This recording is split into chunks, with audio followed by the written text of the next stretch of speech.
The tale opens in the bustling metropolis of Shanghai. Inside a peaceful room, a woman with striking blue-green hair gently nursed her newborn son. As she cradled, she reflected aloud on how fortunate he was to spend his days simply eating and sleeping. She smiled to herself, thinking that even though she was missing out on sleep because of him, it was all worthwhile as long as he grew up strong and healthy. She remained unaware that the infant in her arms was far from ordinary. The child's soul carried memories from a previous existence, granting him awareness beyond his years. While nursing, he realized his mind had yet to fully mature, but a clear sense of self lingered within him. A glowing blue panel materialized before, displaying his name, age of 33 days, and a biological classification of ordinary Tier 1. As he studied the screen, it dawned on him that he possessed a unique game-like power. When he was just 3 months old, he lay in his crib as his parents, and Sheng observed him with pride. His father commented on the child's impressive physical abilities, confidently predicting that would one day become an exceptional gene or perhaps even a powerful cyborg. As their conversation continued, busily kicked his legs. Suddenly, a system alert revealed that he had reached 10,000 kicks, unlocking the biological attribute Use and Advance. With this new skill, any part of his body he chose to train could continue to grow stronger, so long as it remained within the natural boundaries of a carbon-based. As his power increased, he became curious about his father's mention of Gene and cyborgs picturing themselves as superheroes.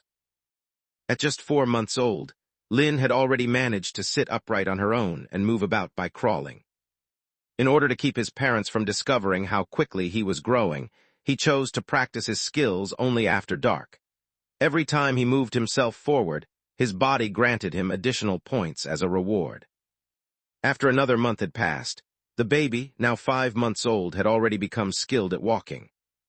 By the time he reached 6 months old, he was able to sit upright and crawl across the floor before his parents, who no longer found his actions unusual. As sat in front of the television, he saw a news story about strange creatures causing chaos. The report showed gene-fused humans and cyborgs working together to battle these beasts.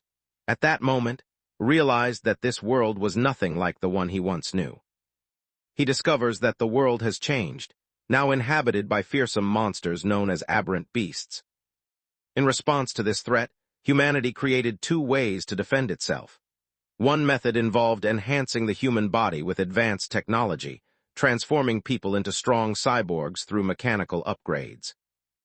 The second approach involved altering human genes by merging them with those of aberrant beasts, allowing people to transform into Gene who could battle monsters using their enhanced abilities. Understanding the risks that surrounded him, now living a new life, decided to rely on his unique system.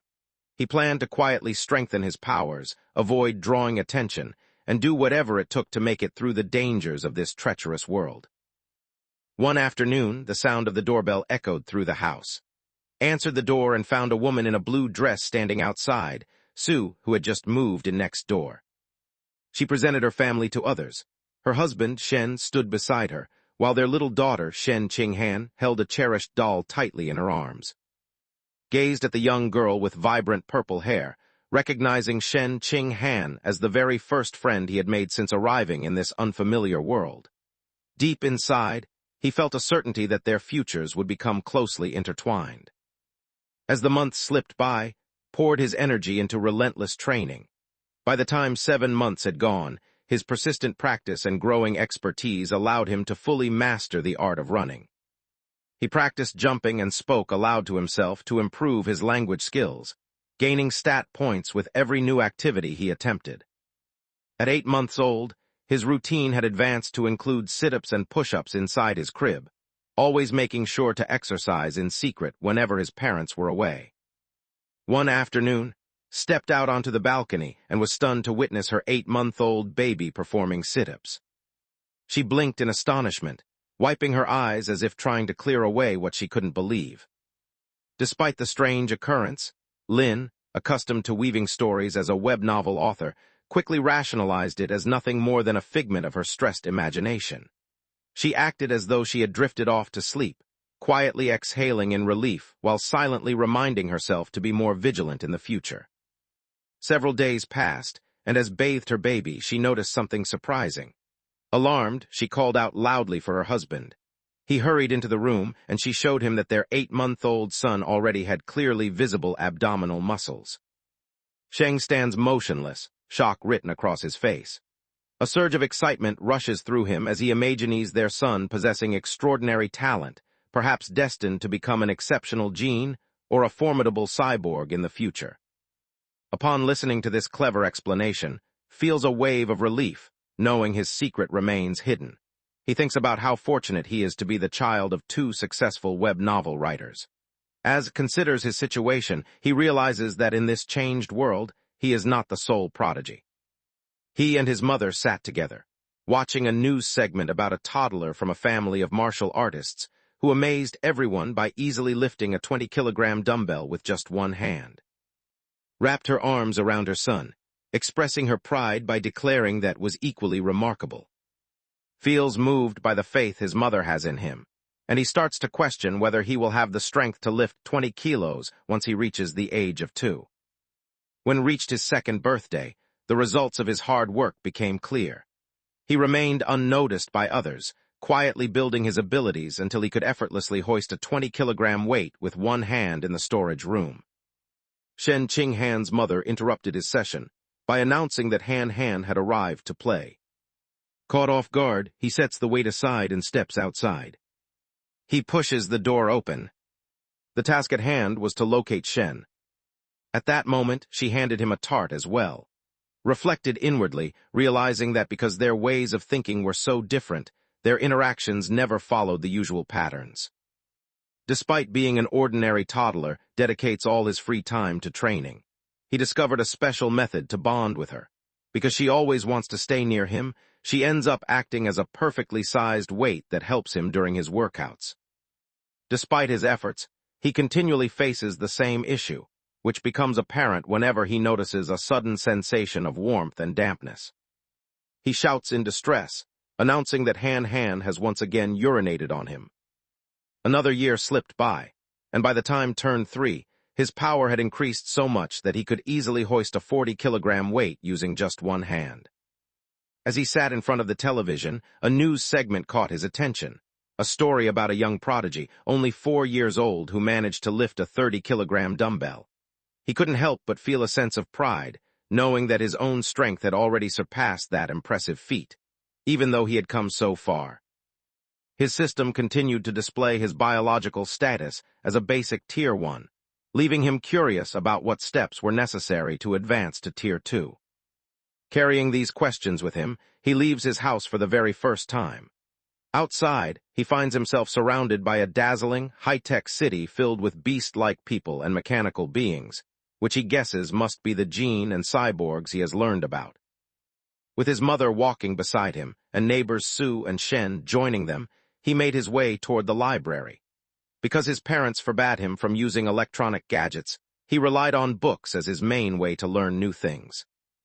Inside the library, his mother guided him toward the shelves filled with children's books. However, made his way directly toward the rows of advanced encyclopedias, leaving Shen trailing behind with concern etched on her face. The mothers observed with puzzled expressions as wondered aloud about his fondness for those books. Speculated that his intelligence might be inherited. Meanwhile, Shen extended a plate of cookies to him, but remained completely engrossed in his book. He discovers from his reading that scientists divide all living things into 6 different biological groups. The world was organized into 6 categories: ordinary, advanced, rare, epic, legendary, and mythical, with each class containing 9 separate levels. It dawned on him that regular people, like his mother and father, belonged to the lowest possible rank, ordinary, Tier 1. In the grand scheme of things, they seemed as powerless as insects when measured against those occupying the higher tiers. The realization ignited a sense of urgency compelling him to intensify his training without drawing attention to himself. Just then, his system him of a fresh challenge. He was tasked with reading 100 million characters in exchange for the celestial root of wisdom. Eager to strengthen both his intellect and physique, he resolved to take on the quest. During the following year, Lin divides his days between rigorous exercise and devouring book after book. When he was 4 years old, he and Shen started kindergarten together, each clutching one of Ms. hands as she led them into the classroom. His dedication quickly leads to results. Not long after entering school, he advances to ordinary Tier 2. His strength is remarkable. He manages to lift an 80-kilogram weight single-handedly, leaps over a 1.2-meter bar, and covers 100 meters in less than 11 seconds. These are impressive achievements for any adult, but even more incredible for someone still in kindergarten. One day, he comes across a group of children gathered around Shen, who is in tears as they tease her and call her a. When he witnesses his friend being picked on, he realizes he cannot stand by and do nothing. He sprang boldly into the midst of the bullies, fixing them with a fierce stare as he delivered a chilling warning. The threat was clear. Should anyone bother Han again, their beds would be soaked daily as payback. Though immature, the warning carried enough menace to be effective. The bullies broke down crying, promising they would never come back to kindergarten. Shen gazed at the one who defended her, her eyes full of admiration. With this action, he earned a fresh achievement, gaining the title of Kindergarten Kid King, along with access to a brand new set of quests. Excitement filled him as he realized he could now tackle several quests simultaneously. 6 months passed, and he finally finished his ambitious quest to read. After absorbing 100 million characters, he received the Celestial Root of Wisdom as a reward. This gift transformed his mind, giving him flawless photographic memory and allowing him to learn at the highest level possible for a human. The years passed quickly, and before long he and Shen were nearly 7 years old, standing side by side as they had their picture taken for kindergarten graduation. Continued his intense training throughout the vacation, having reached the point where he could lift and work out with an enormous barbell weighing 200 kilograms. Throughout the break, his skills improved dramatically, allowing him to jump more than 2 meters into the air. She had surpassed the 8-second mark in the 100-meter dash, finishing with an impressive time of 7.98 seconds. His thoughts were clearer than ever, enhanced by his recent improvement. He had already mastered the majority of what was taught in elementary school. He started a new chapter at Sunshine Elementary School, where his self-taught knowledge in advanced subjects made excelling in academic competitions effortless. He easily secured the top spot at the National Elementary School Academic Competition, aiming to earn his title without delay. Whenever he found a spare moment, he dedicated it to helping Shen with her studies in private sessions. Although she lacked remarkable natural ability, her hard work and perseverance stood out. Thanks to his assistance, her academic performance soared. By the end of the semester, she had climbed to second place in the class rankings, just behind who remained at the top. Eager to move forward with his mission, he joined the school's athletic competitions and shattered every existing record. He had expected his days at school to follow the same familiar pattern, but everything changed with the sudden arrival of an extraordinary new transfer student. The teacher presented a new student to the class, a girl whose hair shimmered in shades of silver and blue, and told everyone her name was. Instantly realized there was something unusual about her. While she lingered at the threshold, he detected a subtle but strange energy around her, something that set her apart from ordinary people. As the new transfer student made her way through the classroom in search of a place to sit, the surrounding students observed her with curious eyes. Shen bent toward whom she affectionately referred to as, and softly remarked that hair looked as beautiful as snowflakes falling in winter. Despite the topic of conversation, finds himself uninterested in talking about beauty. With seated close by, his attention is entirely focused on the unusual, inhuman energy he detects surrounding her. He silently speculates whether she might be a Jean herself, or perhaps related to someone who is. Over the next several days, remains a mysterious presence in the classroom. She keeps to herself, never uttering a word to her classmates, and as soon as lessons finish, she rests her head on her desk and stays perfectly still. She hardly ever leaves her seat, not even to visit the restroom. Initially, her unusual behavior draws the attention of the other students, who are so intrigued that they snap pictures of her while she sleeps. Despite her actions remaining the same, the other students gradually lose curiosity, and soon the classroom settles back into its usual rhythm. More than a month passed before the fragment broke apart. Soon after, something strange occurred. His body began to ooze a thick, milky substance.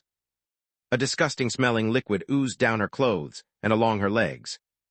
The students recoiled in revulsion, their faces contorting as they grumbled about the awful odor. Among them, an unfriendly boy curled his lip and muttered a harsh remark about the strange liquid. He emptied his water bottle over her head, insisting that he was rinsing her away. Drenched and embarrassed, tightened her grip on the edge of the desk, her knuckles turning white. Tears rolled down her cheeks as she started to weep. Her shoulders trembled as she wept quietly, her sobs barely making a sound. Cruel laughter filled the room as the bullies mocked her misery. From their seats, Shen glanced anxiously at, silently wondering if there was any way to assist the troubled, however, was puzzled. He had always believed was a threat, so seeing her in tears made no sense to him. He decided to offer his assistance. As he approached the group of bullies, he reconsidered his earlier judgment. Although her actions still puzzled him, he concluded that, at least for the moment, she posed no danger. Right now, she was simply a vulnerable girl facing harassment, and he felt compelled to intervene. Approached the leader of the bullies, seized him by the collar, and addressed him directly by his name, Guan. Wearing a threatening grin, he commanded the boy to clean the water from his desk. Guan, gripped by fear, nervously promises to clean up the mess immediately, his voice trembling as he speaks. The rest of the bullies could sense danger looming over them. Had a reputation throughout the school for excelling in his studies and being unbeatable in a fight. Even students 2 grades above him avoided causing problems with. Realizing that resistance would only make things worse, they hurried to pick up some tissues and tidy up the spill without protest. After clearing the desk, scans the group with a sharp look and instructs all those involved to offer her an apology without delay. The bullies, faces slick with fear, hurried to obey without hesitation. The students formed a line in front of her desk, lowered their heads in remorse, and expressed regret for their actions, assuring her that they would not mistreat her again. Once the bullies had left, lifted her gaze, her eyes shimmering with leftover tears. She expressed her gratitude to both and Shen for helping her. Shen gently rested a reassuring hand on his shoulder, expressing that it was natural for classmates to support one another.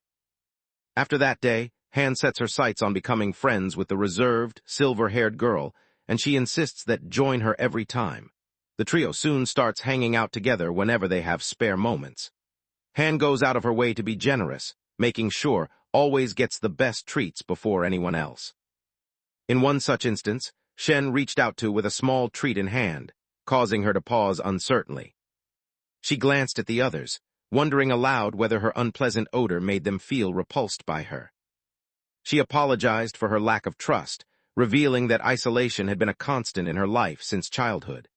Experiencing kindness now felt so unbelievable to her that she wondered if it was all just a dream. His eyes widen with astonishment as she hears the news from Shen. They were absolutely certain that everything happening was real.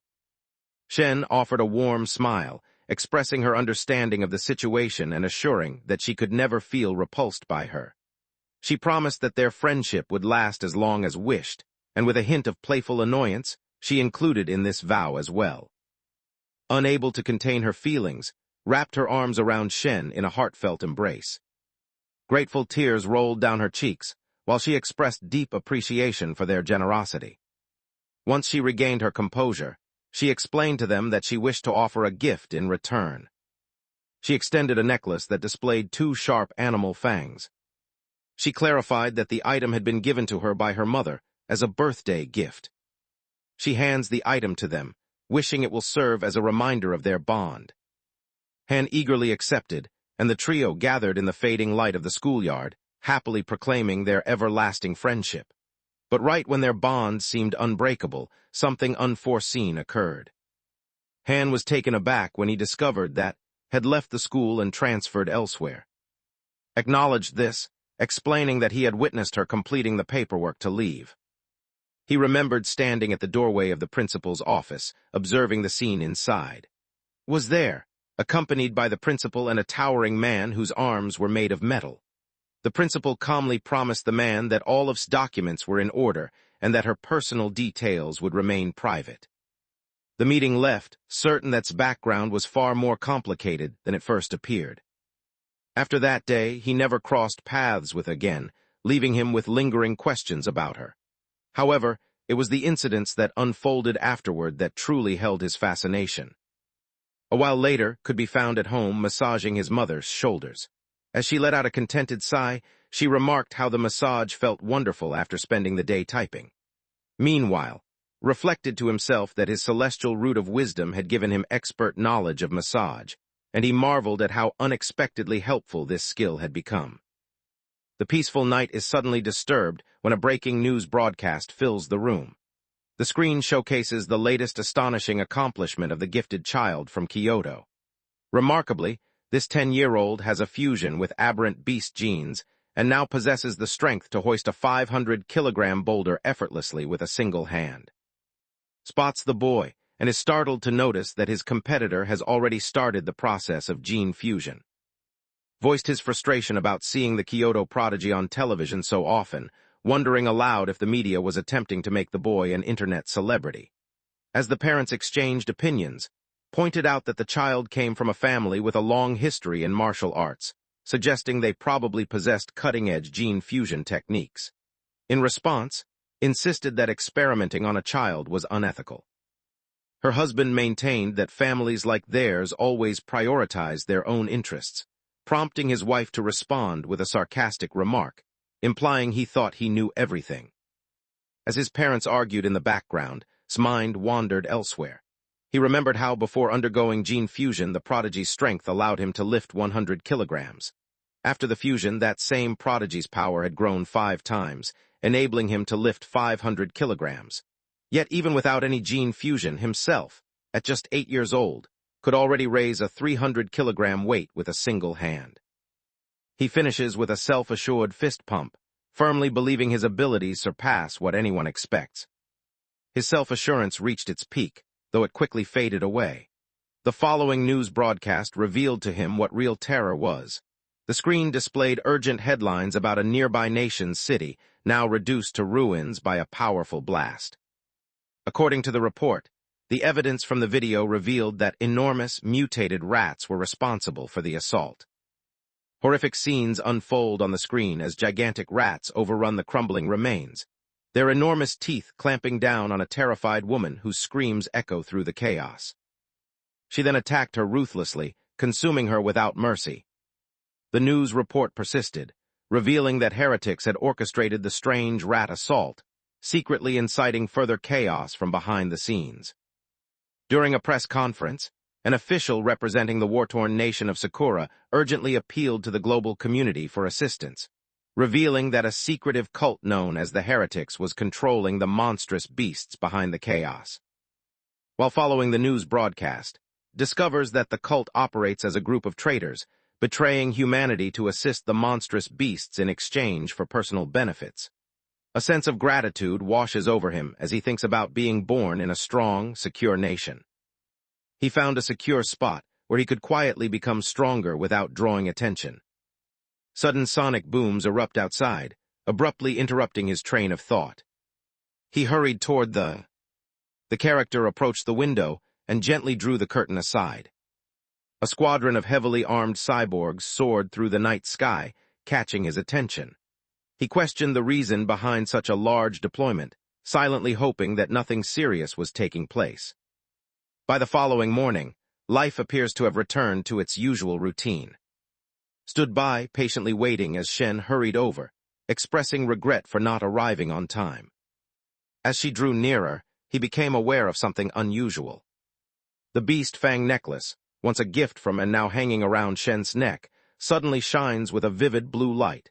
Shen comes to the realization that the fang must have come from an aberrant beast. He realized that the subtle, inhuman energy he had noticed earlier was coming from her. The mysterious light vanished almost instantly, leaving both of them unconcerned as they continued on without giving it further thought. Despite observing both the cyborgs and the fang's response, senses an impending danger. As they walked to school, a captivating woman with flowing red hair and dressed in black stood by a lamppost, her gaze fixed intently on them. She noted how cute the children looked and moved to stand in front of them. Someone inquired whether the two were siblings. Shen Qing confidently steps in to set the record straight, clarifying that the two of them have been close friends since they were children. The woman's lips curled into a soft, longing smile, as she silently reflected on her desire for a childhood friend of her own. Suddenly, a dark look crosses her face. She moves closer, her eyes shining with a strange light, and questions them about why they are heading to school by themselves and where their parents might be. Just as Han starts to respond, swiftly reaches out and takes hold of her hand. He interrupted her and quickly led her away, warning that they would be late, while the enigmatic woman was left standing behind them. After making sure they were far enough from danger, he softly rebuked Shen, cautioning her about speaking with unfamiliar people. Shen responded with a silent nod. Once classes end, guides the group down an empty alley. Shen, feeling uneasy, remarked on the unsettling atmosphere. In response, clarified that the neighborhood was set to be demolished and that all the residents had already left. As they continue their stroll, a voice they both recognize suddenly calls out, bringing their walk to an abrupt halt. The woman with vibrant red hair, seen earlier that morning, made her entrance and remarked that they had at last finished their time at school. She was accompanied by Sheng, a broad-shouldered man with a powerful build. The woman informed Sheng that she had gathered the children nearby. Felt a surge of concern when he realized that, despite his careful effort to take an alternate path, she had managed to track their movements and catch up to them. The woman attempted to draw the children nearer by speaking kindly and promising them snacks. Meanwhile, her partner Sheng became restless. He urged her to quit stalling and simply knock the children unconscious so they could finish their task quickly. Without hesitating, Sheng dashes over, clutching a cloth and urgently signaling that he needs to sell the items quickly to make some money. As approached, he forcefully pushed Han. She stepped aside and positioned herself directly in front of him, ready to confront him head-on. He tightened his hand into a fist and launched a punch. He struck with a forceful punch, channeling every bit of his strength into the blow. The punch lands directly on Sheng's face, instantly halting the bigger man's advance. Overwhelmed by the sheer power of the hit, Sheng is hurled backward through the alley, letting out a cry of pain as he falls. The woman with bright red hair stared in amazement, unable to believe that a young child had the strength to knock an adult man off his feet. Lying on the ground, Sheng sputtered blood, completely taken aback by what had just happened. With Sheng defeated, shifts his attention to the woman with red hair. Acting swiftly, he delivers a powerful blow to her abdomen before she has a chance to respond. He then delivered a strong uppercut that rendered her unconscious. He looms above the subdued kidnappers, his face growing stern. Reaching down, he grabs a brick that lies close to his feet. His expression darkened with determination. He realized that the empty alley, free from surveillance, offered him the perfect opportunity to eliminate his targets. Allowing them to survive would risk revealing his extraordinary abilities, which could destroy his chances of staying hidden and gaining more power. As he prepared to strike for the last time, the earth began to shake beneath him. A sudden, intense earthquake rattled the alleyway, leaving everyone startled and unprepared. In the next instant, an enormous hand with sharp claws burst through the wall of a nearby building, sending debris flying in all directions. From the swirling dust and shattered debris, an enormous grotesque rat loomed above the group, its massive form casting a shadow over them. The creature pays no attention to the children, as it hovers menacingly above the woman who lies unconscious. Rather than consuming her, the creature swiftly slices off her head with a quick motion of its claws. The rat lifted her severed head, while Shen realized the threat and let out a terrified scream. Gathered the terrified Han into his embrace, explaining that a massive mutant rat was nearby and insisting they needed to find a safe place immediately. He spun around and dashed off, holding her tightly while they ran for their lives, desperate to get away. Red and gold light shot across the sky as a female cyborg, her helmet decorated with rabbit-like ears and her hair gleaming, plunged down into the alley below. She darted forward so quickly that her form became a streak, racing past the startled rat. Watching from behind, Shen was amazed by the cyborg's astonishing speed. The cyborg touched down softly on the ground just behind the creature. Confronted by the rat, the female cyborg readies herself to strike. Light pulses from her gauntlet as she gathers her strength. She powered up her weapon, and declared the release of anesthetic smoke. She launched a barrage of projectiles toward the creature, aiming to drive it back. Massive explosions erupted, shaking the entire alley. Quickly moved to protect Shen, using his own body as a shield against the force of the blast. The mutated rat became trapped within the blazing blasts, letting out a howl of agony. The anesthetic smoke left them feeling disoriented and stunned. Noticing a brief opportunity, the cyborg lunged ahead, unleashing a rapid series of blows that quickly brought down the already weakened creature. Later that day, sat at home, his eyes fixed on a news broadcast detailing the recent incident. As he reviewed the footage of the confrontation, he carefully considered the cyborg's abilities and came to the conclusion that its power level was likely not very impressive. He concluded that she needed to tire out the rat before defeating it, and even then, it had taken her a full 7 minutes to finish the job. The memory brought to mind how perilous giant mutant rats could be, recalling that these formidable beasts could exceed 10 meters in length and achieve the strength of an average fifth-tier creature. Feeling grateful that everyone got away without injury, the encounter served as a stark reminder of the hazards present in the world. Motivated by this experience, he committed himself to training harder so he could safeguard both himself and those important to him. In his training area, he performed squats with a loaded barbell, earning points from his system as he worked out. Despite the constant danger posed by the mutant rats, daily routines carried on. Before long, he and Shen gathered with their families to mark their 9th birthday, a big cake set before them. Once everyone had finished making their wishes, the two of them gave presents to each other. Using the extraordinary wisdom granted by his celestial root, had mastered wood carving in just a single night and created a beautifully detailed wooden hairpin as a gift for Shen. She beams with happiness as she tucks it into her hair, clearly delighted and expressing her affection for it through her joyful reaction. The months slipped by, and before long, Shen finished elementary school and moved up to middle school. As they departed, his system announced that he had fulfilled the requirements for dominating all 9 years of compulsory education, awarding him the titles of Kindergarten Kid King and Elementary School Top Dog. The thought of earning the Middle School Overlord title next thrilled him, as it promised to bestow the survival of the fittest attribute. Throughout the break, he commits himself to a rigorous workout routine. He performs 1,000 push-ups while supporting a heavy boulder on his back, which greatly increases his stats. Thanks to his relentless effort, he achieves impressive results. Right before the school day starts, following a 10-kilometer run, his internal system informs him that he has advanced to the ordinary 3rd tier. His strength and abilities improve significantly.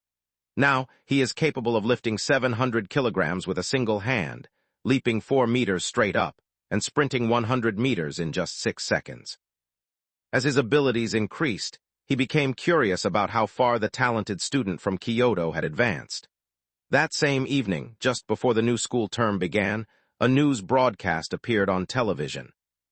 The report disclosed that the prodigy, who was now 14 years old, had merged their DNA with that of a giant ant, and possessed the strength to hoist a 2,000-kilogram alloy block effortlessly with a single hand. Reason that because giant ant genes boosted strength by 4 to 8 times, the prodigy's actual lifting ability without the genetic upgrade would be about 500 kilograms. Realizing this, understood that he remained the stronger one at his core. A smile appeared on his face as he pictured just how much more powerful he could become after future gene fusions. The following morning marked the start of middle school. As the highest-achieving student in the city, he attracted the attention of every top middle school, each one eager to enroll him. Ultimately, he chose to attend Shanghai Middle School, but agreed to go only on the condition that Han would be placed in his class. As registration began, the principal and his new homeroom teacher greeted him warmly, letting him know they had high hopes for his future. After exchanging a few polite words, he found a reason to slip away, bringing Shen along with him. Deep down, his main motivation for picking Shanghai Middle School was the school's outstanding sports facilities. Before the school day began, they intended to play a game of badminton on the campus court. On the basketball court, Shen, full of energy, eagerly let know it was time for them to begin. With a dramatic gesture, she unleashed her signature move, loudly announcing it as the fairy's curveball.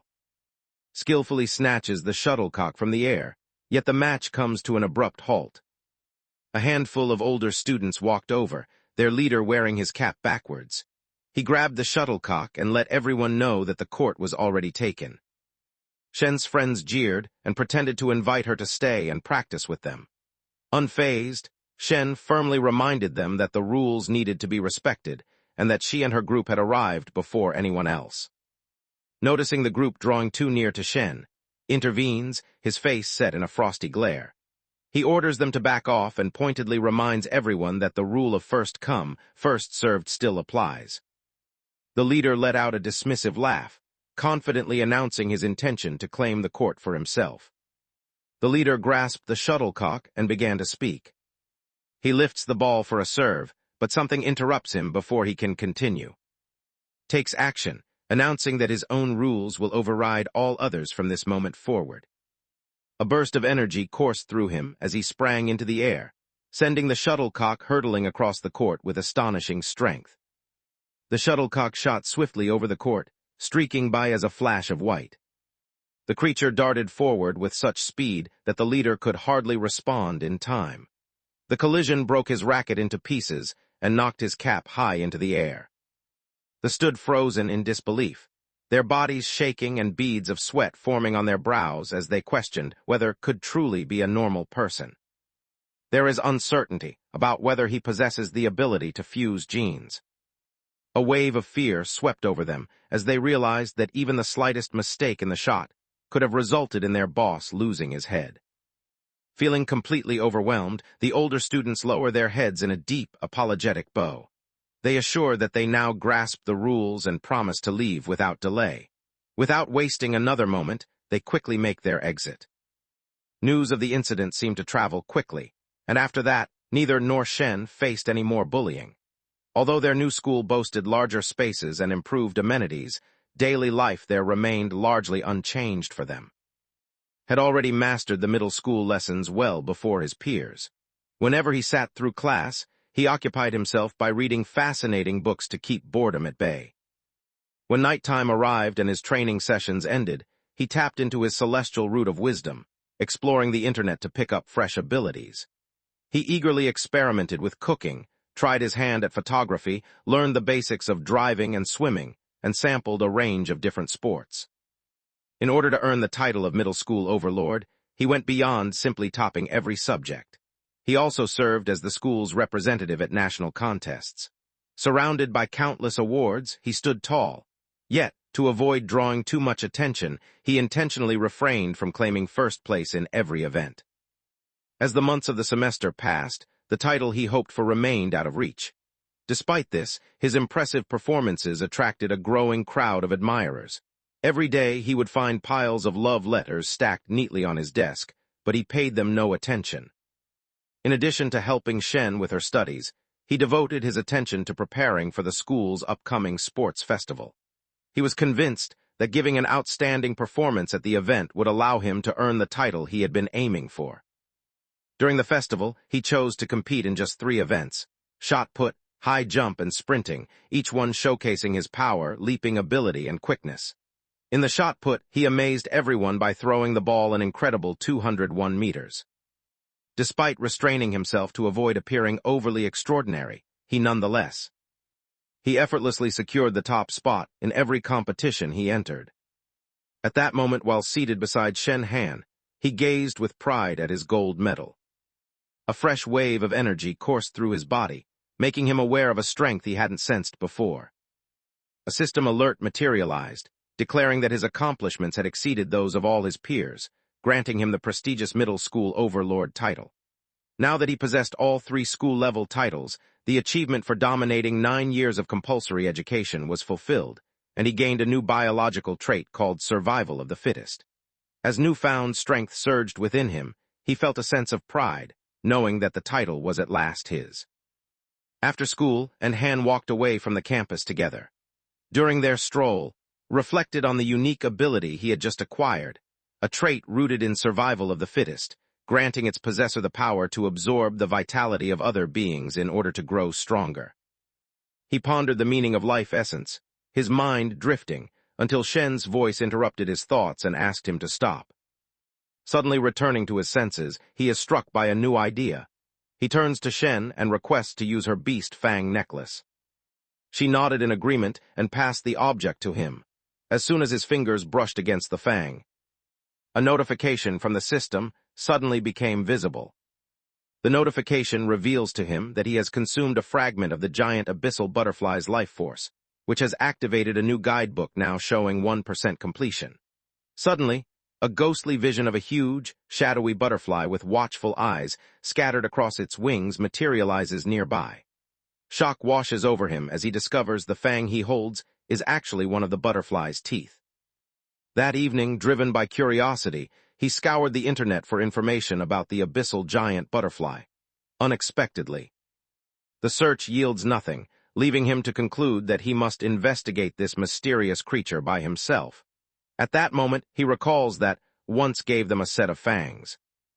He searches inside his bag until his fingers close around the second tooth. Clutching the second fang in his hand, he draws its energy into himself once more. A new system alert informed him that he had consumed a second fragment of life essence. However, the guidebook's completion bar rose only to 2%. He gazed at the fang, disappointment flickering in his eyes, as he noticed the life essence within was nearly depleted. Understanding that this would not be enough to unleash the abyssal giant butterfly's complete strength, he decided he would need to search for an alternative solution. The following afternoon, decided to bike Shen to and from school each day, hoping this routine would not only enhance his training, but also provide a fast way to flee if any dangerous creatures appeared. As they walked away from the school grounds, a man shouted his name, trying to get his attention. A man dressed in a tracksuit halted their path and identified himself as Coach, who led the school's martial arts team. He considered his achievements during the sports meet to be unmatched, believing they set a new record in the school's history. Coach, filled with excitement, extended a formal invitation to, expressing his strong belief that skills in sports far his achievements in the classroom. He encouraged to accept the offer, yet assured him there would be time to get to know the team before making a final decision.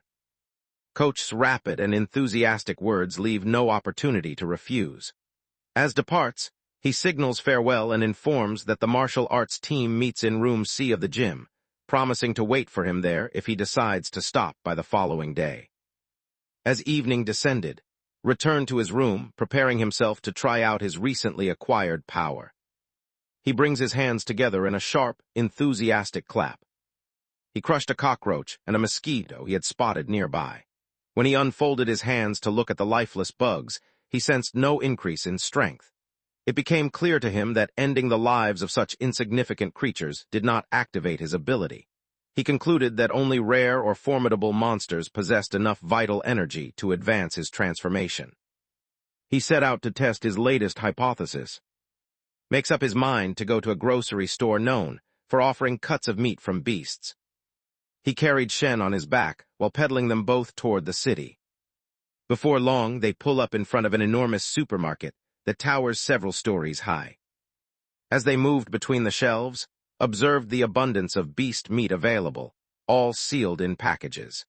He realized that without being able to handle the meat directly, he would be unable to confirm his suspicion. At the moment when frustration washes over him, the sound of a butcher promoting freshly sliced beast meat catches his attention. He notices a counter displaying a sign that claims the meat is freshly butchered and safe for consumption, while a butcher works behind it, slicing hefty slabs of meat.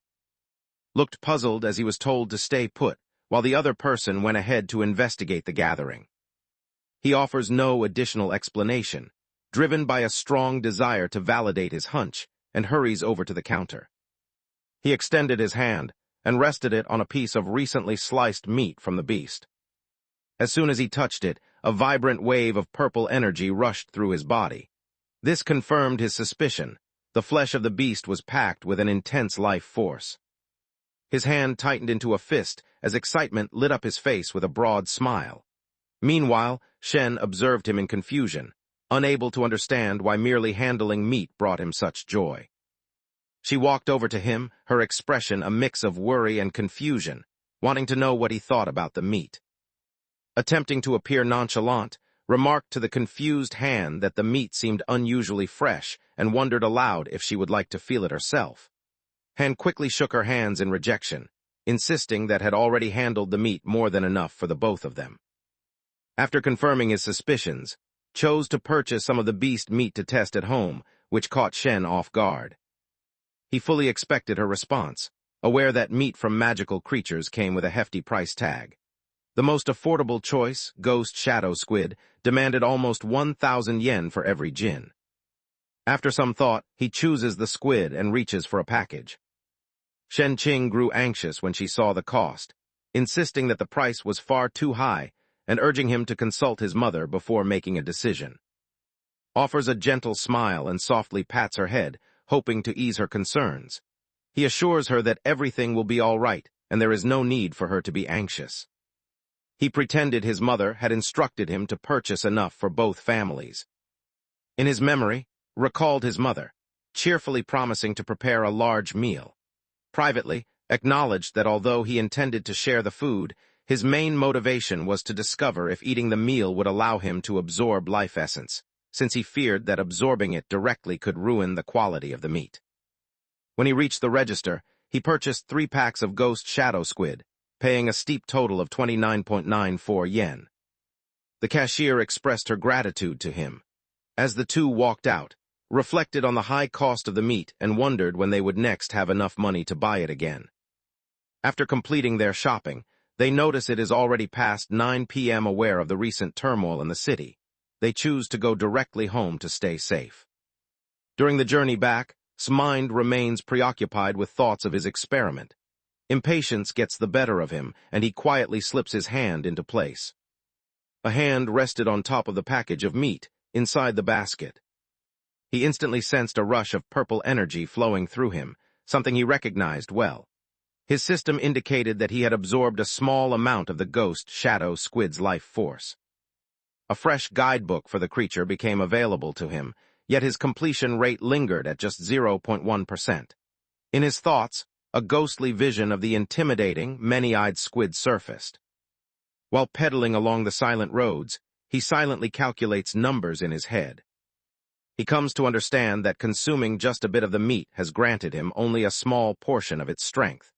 Calculating quickly, he figures that he would have to consume 100 jins to completely fill the guidebook's progress bar.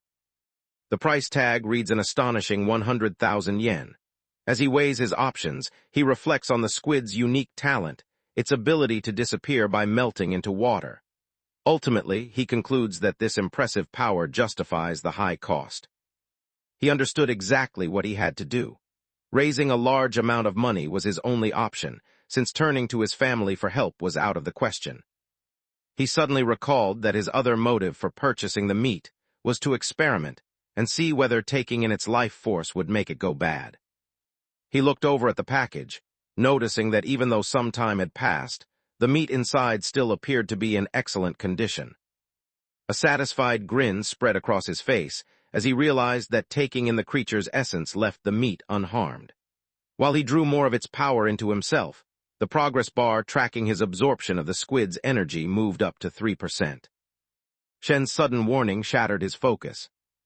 He presses the brakes hard, bringing his bike to a sudden stop only a short distance from a pair in the bike lane, quickly expressing his regret for the close call. He silently berated himself for his lack of attention, questioning the reason behind the crowded lane. Looking forward, Shen gestured in the direction ahead. A tense confrontation unfolds before them. A strong, red-haired man has seized a woman and presses a knife to her throat. Shen's eyes widen in horror upon realizing that the captive is their own teacher, Chao. The man's voice booms with threats directed at everyone watching. Police officers formed a perimeter around the scene, using a megaphone in an attempt to calm everyone down and reduce tensions. The police captain restrained Officer Ah Bing, cautioning him against firing without careful aim. He pointed out that the suspect was standing too near the hostage and using her as protection, which made it impossible to take a safe shot. The officer came up with the idea of using sleeping gas, yet the captain dismissed this plan, worried that the suspect might react aggressively before the gas could work. As the officers waver in uncertainty, takes initiative. Quietly, he bends down and retrieves a small stone from the ground. With remarkable swiftness and accuracy, the stone is sent flying, hitting Officer Abing's firearm and making it discharge unexpectedly. A stray bullet struck the hostage-taker's hand, causing him to yell in pain and let go of his knife, which allowed Teacher to break free. Recognizing the perfect moment, the police captain urgently commands his squad to advance. The officers moved quickly to apprehend the suspect, who was no longer armed, as a female officer offered reassurance to Teacher, who was shaken but safe. Once Calm returned to the scene, silently climbed onto his bicycle again. Shen stared at him, her eyes full of curiosity, wondering if he had been the one to hurl the stone. Without answering her directly, motioned for her to stay quiet, insisting they leave now and discuss everything afterward. Together they rode off, putting distance between themselves and the commotion.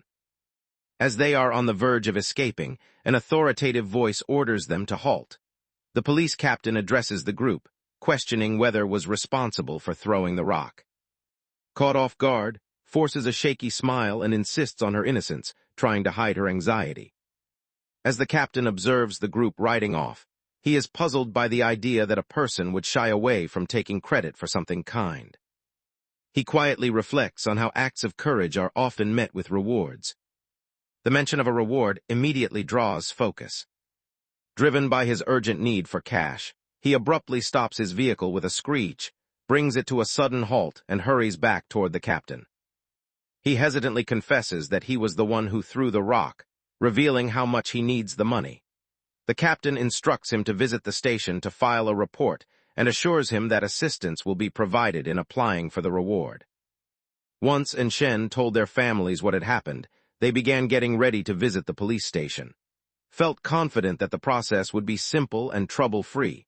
However, when the officers started escorting the handcuffed suspect out, an unexpected disaster struck. The suspect's features contort in a disturbing and unnatural way. The police watched in shock as they understood the awful truth. The man was a heretic, and right in front of them, his body began to twist and change, transforming into a massive, monstrous rat. The creature shattered its restraints and unleashed chaos, swinging its enormous claws wildly at the surrounding officers. The police captain raised his radio and instructed the officers to begin shooting, making sure they kept the civilians safe. The officers fired their guns, but the bullets failed to do any harm. Suddenly, a desperate message arrived, revealing that the heretic had merged with Rat King genes and urgently requesting reinforcements. Understanding the risk he had caused, quickly expressed regret for his actions. She seized both of them and quickly pulled them aside, signaling that they needed to hurry. He started to run, feeling a wave of relief when he realized the monster wasn't following, but he understood they still needed to escape quickly. While they hurried away, a mysterious presence descended from above, enveloped in a glowing purple light. The newcomer revealed herself as a female cyborg, clad in streamlined armor that hinted at advanced technology. She strikes the giant rat with impressive force. The force of the blow knocked the creature several steps back. Suspended above the ground, the cyborg, distinguished by her cropped, deep violet hair, started to power up a laser cannon embedded within her chest. At her signal, a powerful surge of violet energy bursts forth, overwhelming the mutant rat in a blinding display of force. The beast let out a loud, pain-filled cry. The object vanished entirely, reduced to a pile of charred fragments and ashes. Stood frozen in awe, unable to look away as the cyborg displayed astonishing strength. Once the danger had passed, both Teacher and Shen relaxed, their worries easing. Meanwhile, attention shifted to his bicycle. He felt a wave of relief upon seeing it unharmed, thinking about how costly it would have been to replace if the explosion had damaged it. As the atmosphere grows calmer, a sudden insight strikes him.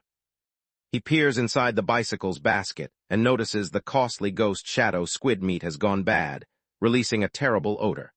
Realization dawns on him as he confirms his earlier suspicion. Drawing out the creature's life force leads to the meat rotting. However, he observes that this process does not happen immediately, but takes some time.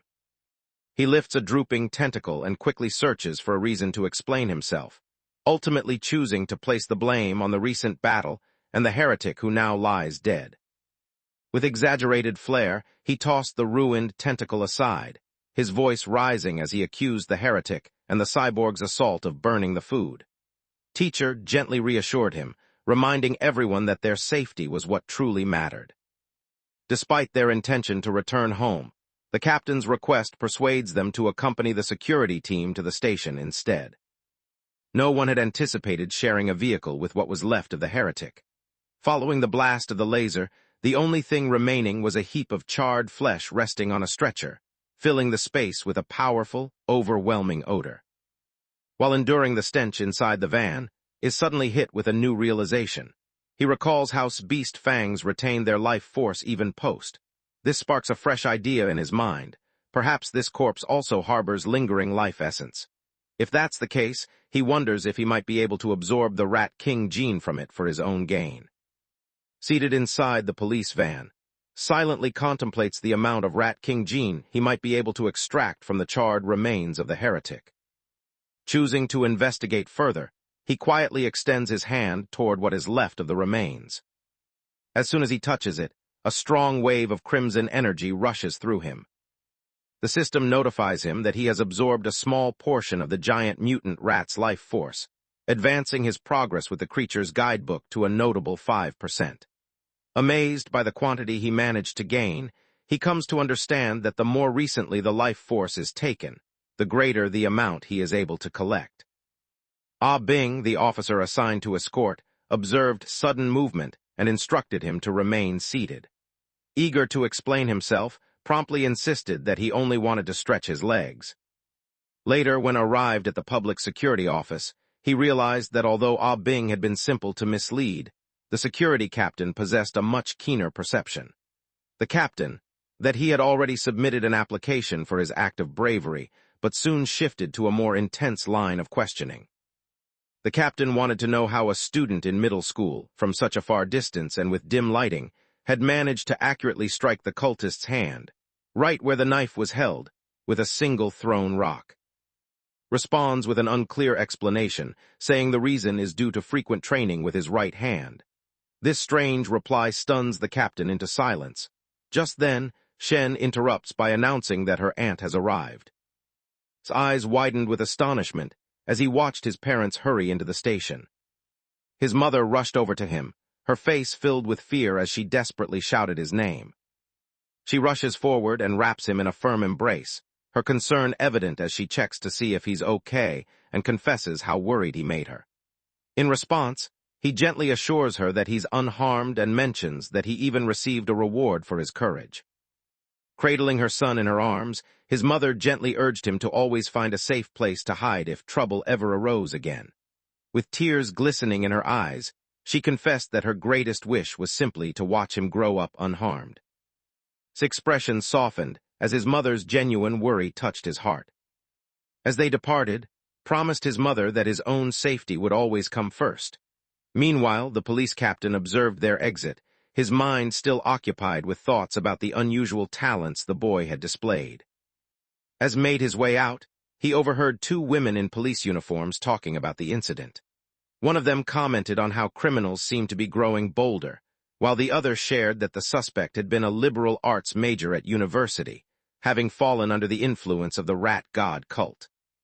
The first officer muttered a curse under his breath, blaming the cult for their troubles, while the second officer reminded him that their real target was the one behind it all, the so-called Rat King.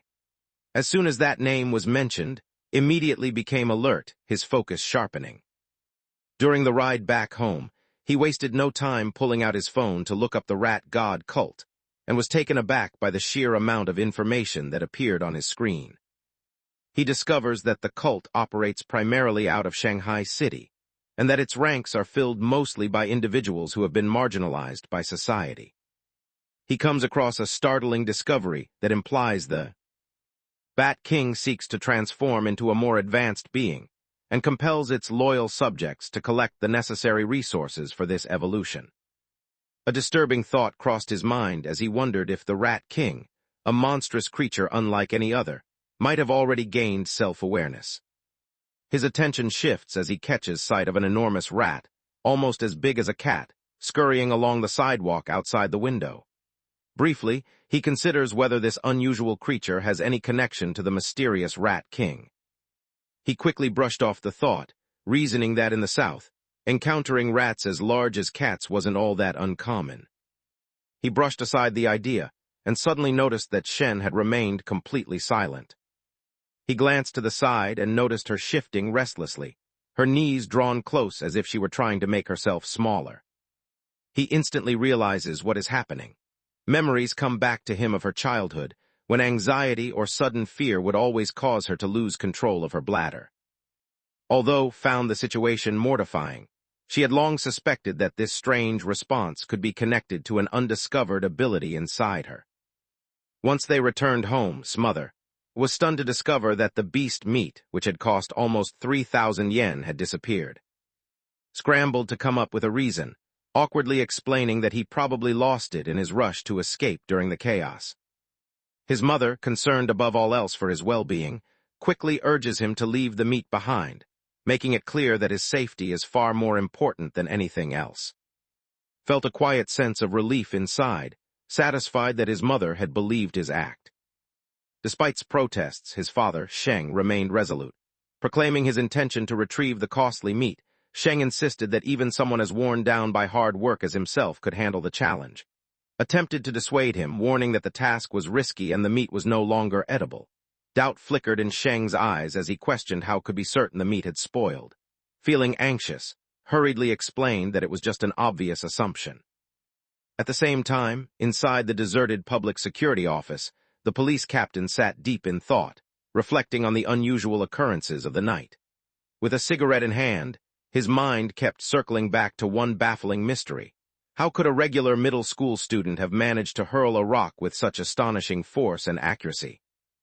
Without warning, a peculiar sound catches his attention from the corner of the room. He stared in disbelief, his eyes growing wide at the sight of an enormous rat, much bigger than any ordinary rodent, perched atop the filing cabinets. The giant rat sprang down before he had a chance to respond. Without hesitation, the captain grabs his pistol and begins shooting. The clash erupts with sudden ferocity, concluding in a haze of blood and chaos.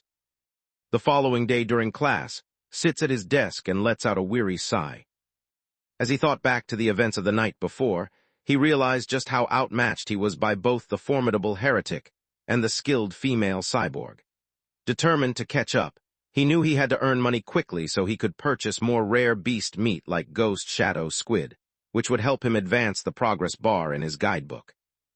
He thought about trying out life as an influencer or making money by selling study guides, but he quickly pushed those ideas aside. They seemed too attention-grabbing and didn't fit with his plan to stay under the radar. Without warning, a new thought flashes through his mind. He recalls that, in this world, mastering martial arts and merging genes hold greater value than excelling in schoolwork. Realizing this, he makes up his mind to take action. Afterward, he makes his way to Building C, the place where the martial arts team holds their training sessions. He spots Coach. She sipped from a thermos and acknowledged his presence with a friendly greeting.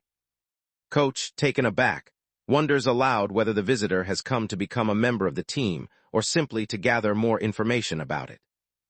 Rather than giving a direct response, Lin moves closer and quietly inquires whether becoming part of the team provides opportunities to participate in city tournaments, and if the rewards for winning are significant. The coach offered a reassuring smile, assuring him that he would get an opportunity and mentioning that the prizes were valued at tens of thousands. Now that his biggest worry had been resolved, extended his hand to Coach and declared his intention to join the martial arts team that very day. Coach responded with a cheerful acceptance, expressing his delight at welcoming to the team. The coach called the team together to introduce someone who would be joining them as their newest member. He presents to the group, mentioning that was the champion at the recent sports meet. Afterward, also known as a Lee and Han each share their names with everyone, at the end gives his own introduction. Due to his lack of official martial arts experience, Coach begins by showing him the fundamental movements for fists and legs. The coach pointed out that although the maneuvers appeared easy, mastering them was actually quite challenging. He mentioned that even Li Su-tong, the quickest learner on the team, needed an entire week to get them right. After sharing this, the coach motivated to give it a try. Chain positioned herself, preparing for whatever might come next. Because of his celestial root of wisdom, a trait that provides him with extraordinary martial intuition, he had managed to absorb and comprehend every aspect of the demonstration simply by observing it once. While he continued to train with the fist techniques, a system message appeared, granting him increased vitality, strength, dexterity, and skill mastery. Each motion of his hands and fists was carried out with perfect accuracy and remarkable swiftness. He moved smoothly into the leg techniques, delivering strong and graceful kicks with precision. A new system alert rewards him with points, recognizing improvements in his leg strength, agility, and skill. The coach stood alongside the team, all of them frozen in disbelief as they watched silently. The coach's mouth fell open in shock, his grip on his thermos loosening as disbelief washed over him. He found it hard to understand how anyone could master the complicated moves just by watching them once. As he watched the perfect display unfold, awe filled his mind with a single realization. The performer possessed the rare talent of a martial arts genius, one found only once in a million. Later that day, as night settled over Shanghai, heard his mother summoning him to come eat dinner. He bursts out with excitement, clutching a spoon, and wonders aloud about the dish she has prepared. She holds out a generous serving of the ghost shadow squid he had requested, her expression full of pride. He noticed the incredible aroma and expressed to his mother how wonderful it smelled. She encourages him to start his meal before it gets cold. He brings the food to his mouth and chews thoughtfully. He complimented her cooking, claiming it was unmatched anywhere in the world. Delighted by his words, she encouraged him to eat heartily, mentioning that she had purchased 3 whole gins just for him. While he was eating, a system message popped up, informing him that by consuming the ghost shadow squid, he had absorbed a bit of its life essence, raising his guidebook completion to 3.01%. Annoyance crept in as he understood that simply eating the meat would have sufficed. If only he had known sooner, he wouldn't have ruined the initial batch by handling it. As they sat together eating, a news broadcast drew their focus. The report told the remarkable story of a 14-year-old prodigy who had become the youngest person ever to transform into a cyborg by merging with an energy core. Her unique energy system endowed her with powers far beyond ordinary humans. She could effortlessly hoist a 5,000-kilogram SUV using just one hand, dash 100 meters in only 3 seconds, and leap straight up to a height of 8 meters. As observed the scene, his thoughts drifted to the ongoing arguments in his own world. He weighed the strengths of the gene fusion technique favored by the renowned Kyoto prodigy against the advanced cybernetic enhancements displayed by the girl, wondering which would ultimately prove superior. Suddenly, his mind is pulled away from his worries as another urgent news report appears. The broadcast reveals that Shan, the security captain they had recently encountered, lost his life in his own office. Video from the station's cameras captures the horrifying moment when a massive mutant rat sneaks in and attacks him, leaving no chance for escape. Paramedics can then be seen rushing his lifeless body onto a stretcher and into an ambulance. His face pales with terror as memories of the enormous rat from the previous night flood his mind, leaving him to question whether the two events are linked. Images of a monstrous rat wreaking havoc throughout the city fill his imagination. The recent loss of the captain stands as a stark warning of the growing peril. With determination burning in his eyes, resolves to push himself even harder in his training, starting at once. After the police captain passed away, threw himself into a demanding training routine. His relentless efforts paid off when he managed to dash 100 meters in just 4.61 seconds. His strength had increased dramatically. He could now leap as high as 5.3 meters and easily hoist 1,200 kilograms with just a single hand. Alongside his individual workouts, he regularly joins the school martial arts team, determined to improve his abilities swiftly before the tournament arrives. When the following morning arrived, students gathered at school. He made his way to the gym for practice, while Shen, filled with curiosity, followed close behind. As walked along the path, a friendly girl with pink hair offered him a warm greeting. She hands him a bottle filled with fresh milk. He expressed his gratitude to her, and choosing not to accept, continued walking alongside Shen, which left the girl feeling let down. From afar, observed the scene, his fists tightening with frustration. Jealousy simmered within him as he saw the rival who had surpassed him at the sports meet now turn down a present from the girl secretly liked. Overwhelmed by frustration, darts ahead and positions himself to prevent them from moving any farther. Approached and reprimanded him for behaving rudely and upsetting the girl. Even after, quietly clarified that he could not drink milk because of an allergy, dismissed his explanation and accused him of dishonesty. Fuming with anger, singled out and demanded a duel. He boldly declared the stakes. Should he be defeated, he would promise to leave alone for good. However, if failed to win, his punishment would be to finish an entire bottle of milk. As soon as the challenge is announced, an unexpected system alert flashes before him. A fresh achievement quest has begun. Overcome 1,000 unique rivals in official matches to prove the dominance of his inherited abilities. Lips curl into a crafty smile, knowing this is the chance he's been longing to seize. Bathed in an ominous purple light, he welcomed the challenge, his gaze shining with excitement as he signaled his readiness for the match. News of the upcoming duel raced through the school corridors. Hearing about the match between the well-known junior, Lin, and a senior, 2 students eagerly made plans to witness the showdown. When they finally finish preparing, a crowd has already filled the gym, forming a wide ring of spectators encircling the sparring zone. The audience showed strong support with many girls in the crowd encouraging him enthusiastically and urging him to defeat his rival.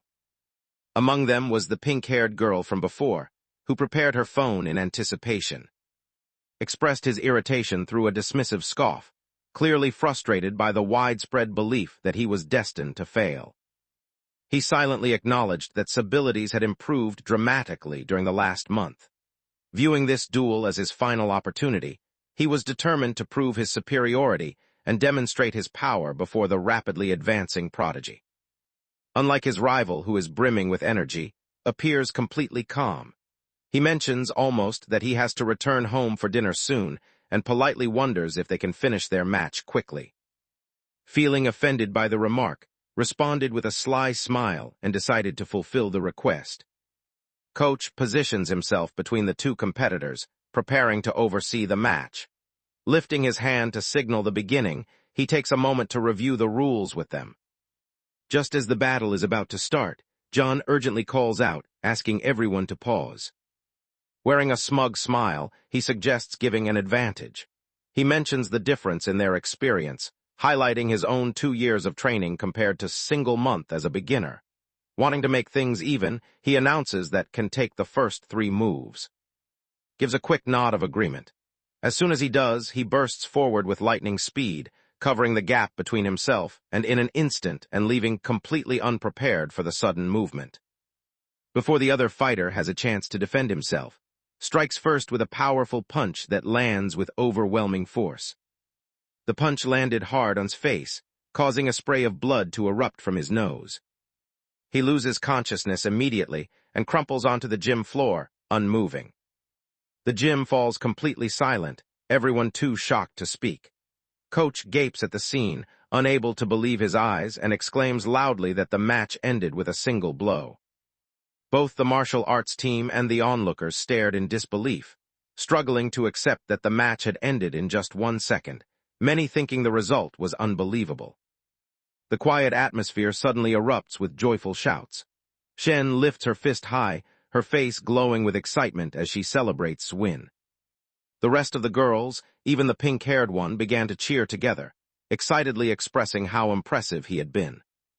After overcoming his challenger, notices a message from the system. The notification explains that by overcoming his adversary and gaining admiration from someone of the opposite gender, he has earned priority in mating privileges. Even more significant is the update that his mission completion has reached 1,000 points. Realizing this, thinks to himself that he still has a considerable journey ahead before he can access the natural selection feature. In an effort to improve more quickly, he looked at the rest of the martial arts team, who shrank back in fear. Wearing a smile that seemed both welcoming and unnerving, he proposed that everyone should join in a sparring match. The team members looked back with wide eyes, their complexions drained of color as fear gripped them. Without hesitation, the group began to offer feeble justifications for leaving. One claimed a cram school session awaited, another mentioned that their mother was expecting them home for dinner, and the rest suddenly acted as if they were coming down with an illness. Just as escape seems possible, forces himself upright, his determination burning despite his injuries. Unable to accept defeat, he angrily blames for using underhanded tactics and swears to defeat him if they ever face each other again. Coach intervened, instructing to handle his defeat with maturity. Contemplating whether the punch had merely been a stroke of luck, the coach chose to put his suspicion to the test by involving another team member. When someone called out his name, the boy with spiky hair stopped abruptly, fear gripping him. Despite raising his fists as if ready to fight, fear is written all over his face as he pleads desperately with, asking for mercy and begging her not to strike him in the face. 10 minutes passed, revealing the outcome. A number of martial arts team members now lay motionless and unconscious across the gymnasium floor. Hovered above his opponents, confident that he had held back and only traded a handful of strikes. Yet when he glanced at his system once more, frustration washed over him. Other than his first win, the subsequent practice matches had not advanced his achievement in any way.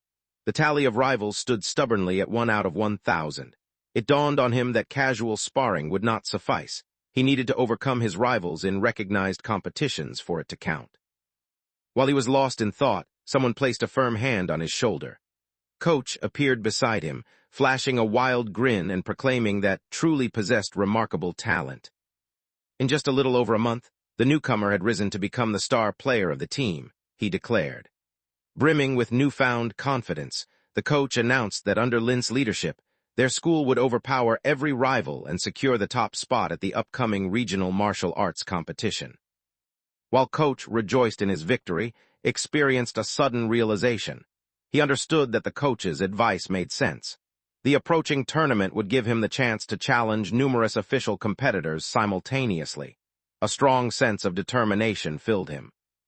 He realized that every time he won against them in a sanctioned match, his success would contribute to his advancement.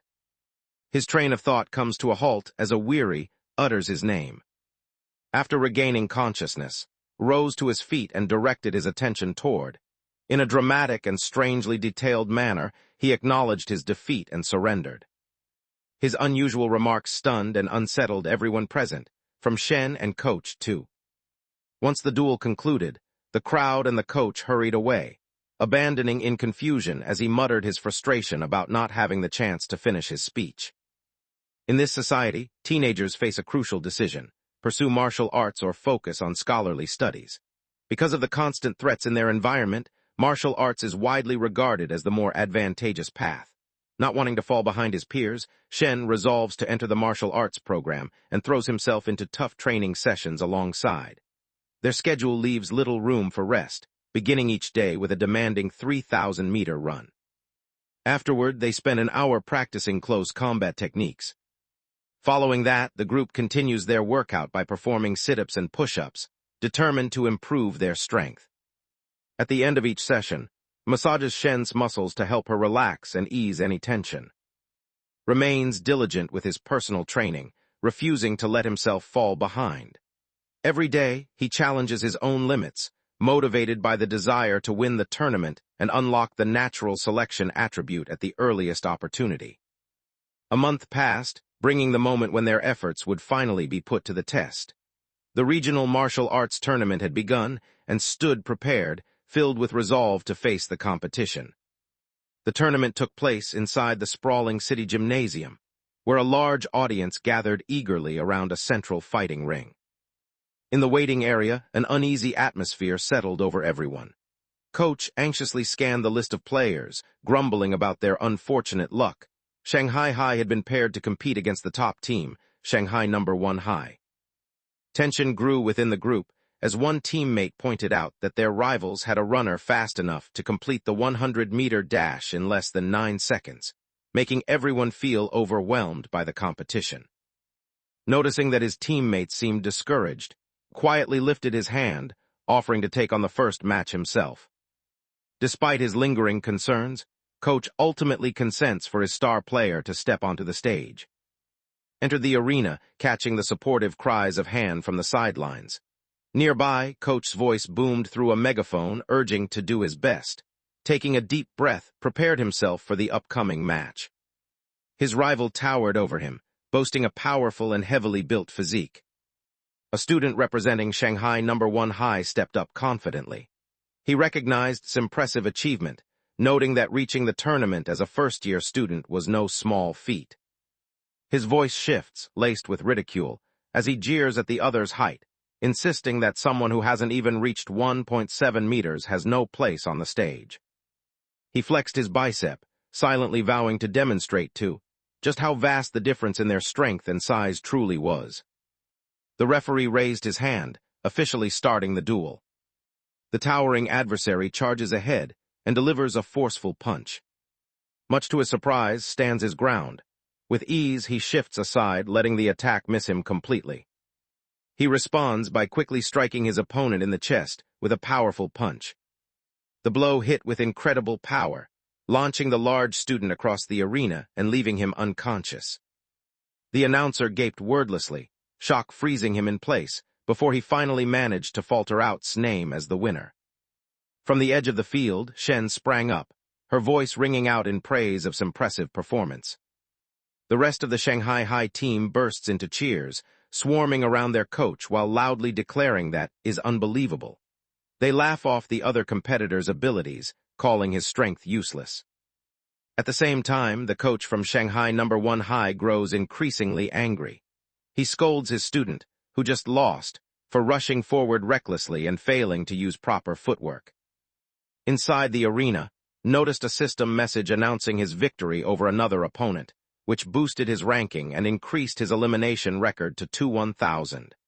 Feeling a surge of satisfaction, he tightened his grip, convinced that these battles were exactly what he required to move forward. The rival coach, intent on halting the momentum, summoned his next contender, a boy named, and instructed him to defeat the first-year student without delay. With a composed demeanor, signaled his agreement.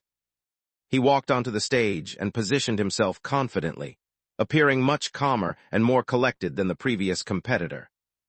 The announcer raised their hand, indicating that the second duel was about to start. Demonstrated his advanced skills without hesitation, darting across the area with remarkable swiftness as he unleashed a rapid series of strikes. Faced the attack with composure, effortlessly stopping a strong kick using just one hand. Despite his efforts, the sheer power behind the block hurled into a wild spin as he flew uncontrollably through the air. Just before losing consciousness, he slammed down onto the arena floor with great force. Medics hurried into the scene, quickly placing onto a stretcher. As they carried him away, they explained that he required a scan to check for any head injuries. The audience stands in stunned silence, confusion etched on their faces. Whispers ripple through the group as they wonder aloud about the recent events, many convinced that the competitor from Shanghai High possesses unbelievable luck. A few frustrated onlookers raise their voices, accusing the organizers of cheating and insisting that their money be returned.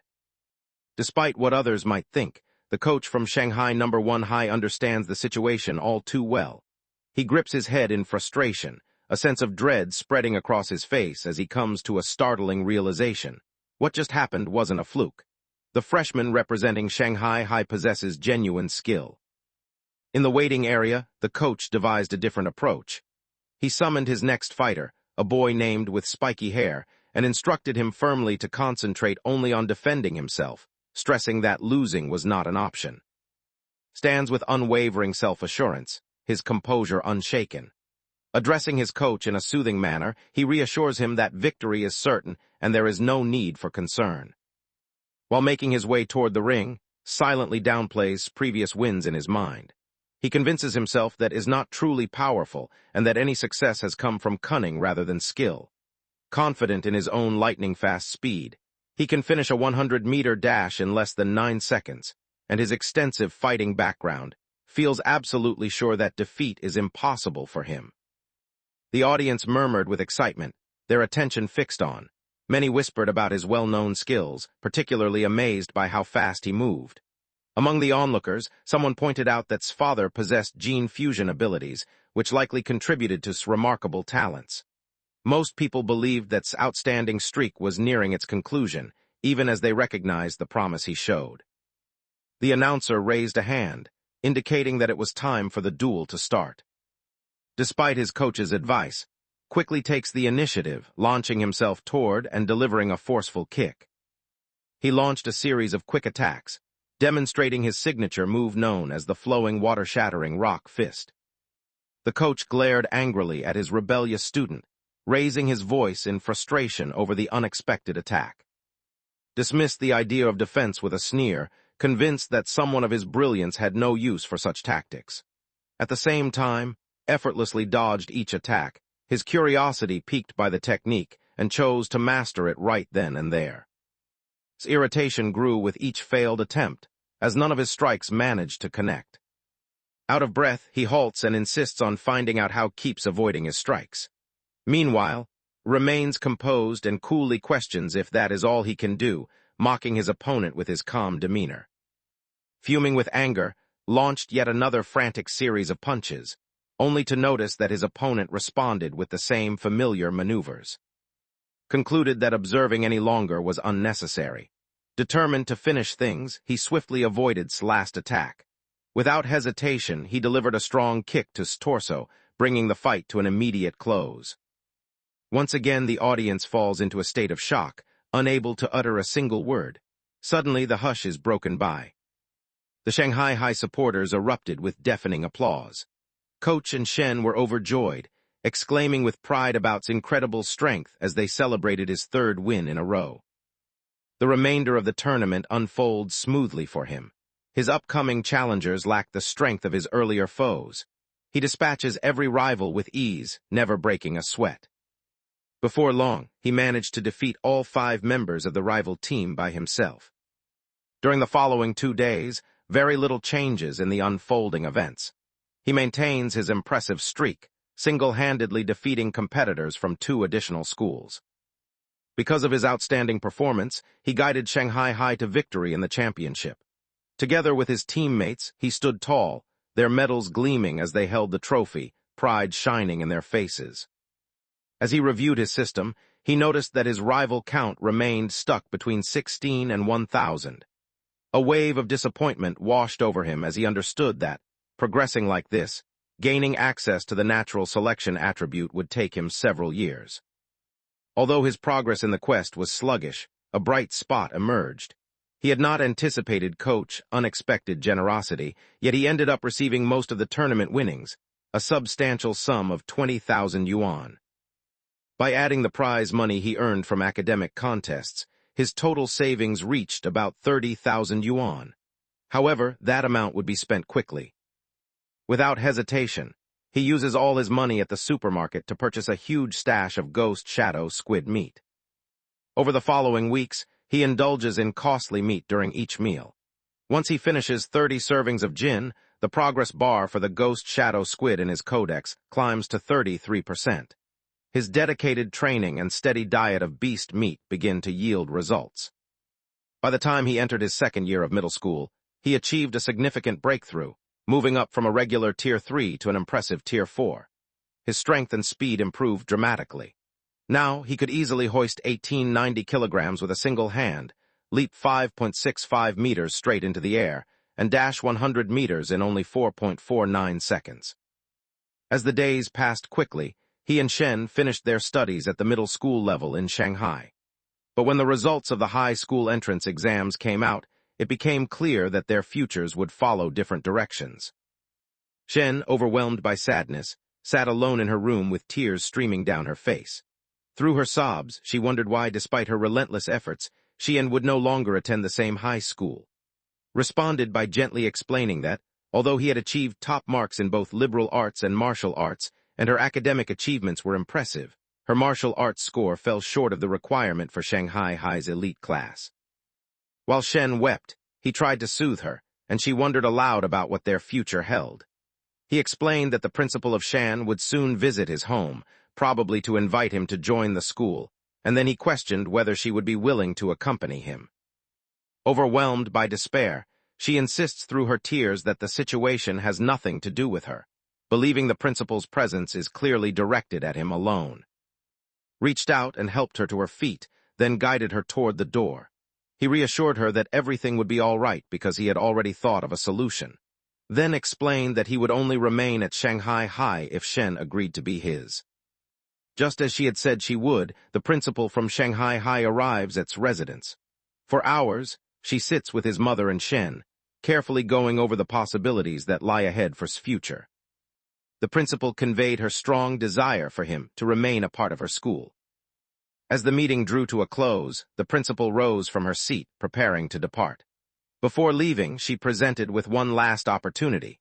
If he chose to remain, she promised to fulfill any wish he might make. Seizing the moment, expressed his single requirement. Shen needed to remain in the same class alongside him. The principal glanced at Shen, who appeared uneasy, and her identity by stating her name. She instantly consented, her face lighting up with a smile as she instructed both of them to head to Shanghai High together at the start of the new school year. Filled with happiness, and Shen expressed their gratitude to her, now that their path to high school was assured. Entered his last martial arts competition as a junior high student. With his impressive strength, he once again carried his team to victory and another title. Afterward, he planned to spend the tournament winnings to finish unlocking the Ghost Shadow Squid Codex. He had already completed 80% of it, and the cash prize would allow him to reach full mastery. Uncertain about the possible outcomes, he makes his way to a safe location. Seeking safety, they retreated to a forest on the outskirts of Shanghai. He chose to act quickly, consuming the remaining squid meat to draw out its life essence. As he did, a vivid blue energy enveloped him, and a system message appeared, verifying that he was taking in a significant amount of essence.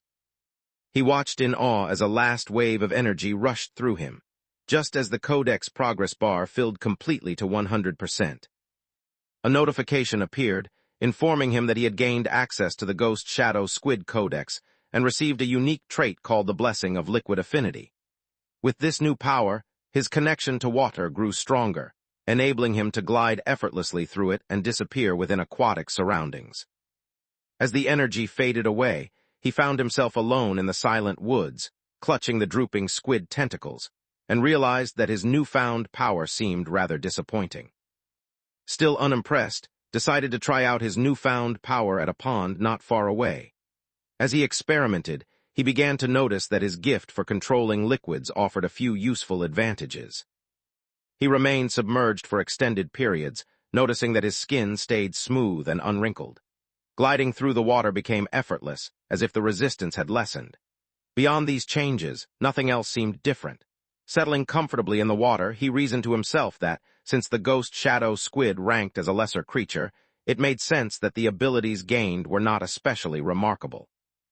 He decided that in order to improve his abilities, he would need to either collect enough resources to buy higher quality beast meat or gain the strength required to hunt fierce wild mutant beasts on his own. Remembering the frightening encounter with the enormous mutant rats, his determination grew even stronger, and he tightened his fist with a firm resolve to become more powerful. With only a few days left before the new school year started, his mother and the Shen family made plans for a getaway. Hoping to improve his control over his liquid affinity, proposed a visit to the seaside. Standing in the ocean waves, Han trembled from the chill and voiced discomfort about the frigid seawater. On the other hand, appears completely comfortable in the water. He encourages her to relax and gradually adjust before plunging in himself.